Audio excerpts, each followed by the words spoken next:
এই দেখো কি কাণ্ড।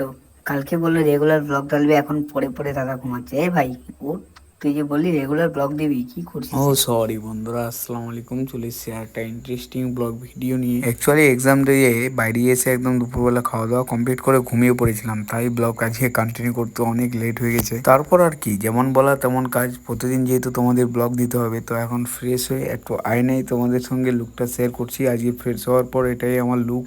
দেখো সন্ধ্যা তো হয়ে গেছে, আমার কাছে এক্সট্রা ফোনও নাই যে তোমাদের টাইমটা দেখাবো। তো এখন আমি আমাদের নতুন বাড়ির সিঁড়ি দিয়ে চলে যাচ্ছি এখন আমাদের ছাদে যাচ্ছি, কারণ এখন সন্ধ্যাবেলা হাওয়াটা জাস্ট ওয়াও লেভেলে লাগছে। আর ওয়েদারটা যে হয়ে দাঁড়িয়েছে কি বলবো, এরকম ওয়েদারে আর ফোনের 4K 60 FPS ভিডিওটা তোমাদের কেমন লাগছে। আর আমার পিছনের লুকটা দেখো, জাস্ট সেটা ফ্রন্ট ক্যামেরায় তোমাদের সঙ্গে শেয়ার করছি। দেখো অনেকদিন ধরে যেহেতু আমি ব্লগ শেয়ার করিনি, আজকে হঠাৎ ফোন ক্যামেরা হাত দিয়ে একদম ভিডিও করছি, কারণ আজকে তো আমার ভিডিও করার কোনো ইয়ে ছিল না। মানে কি বলে, আমি তো একদম উঠেছি সন্ধ্যার দিকে। দেখো আমি তোমাদের যেহেতু কথা দিয়েছি, আমি মানে সারাদিনে কি করব না করব তোমাদের সঙ্গে যেটুকুই হোক আমি পুরোটা করে এন্টারটেনমেন্ট করবো তোমাদের মাঝে। তারপর আর কি, কাপড় পরে এখন রেডি হয়ে চলে যাচ্ছি প্রতিদিনের মতো টিউশন পড়াতে। তারপর চলে আসলাম টিউশন পড়াতে এসে দেখি স্টুডেন্ট আমার এখানে হাতে লেখা কমপ্লিট করছে। আর ওই একটা জিনিস আমাকে দেখাচ্ছে, বলছে হ্যাঁ এবার ঠিক দেখা যাচ্ছে। আমার যে ভিডিও অন করেছি সেই ফ্ল্যাশ লাইট পড়ছে না, বলছে এবার ঠিক দেখা যাচ্ছে।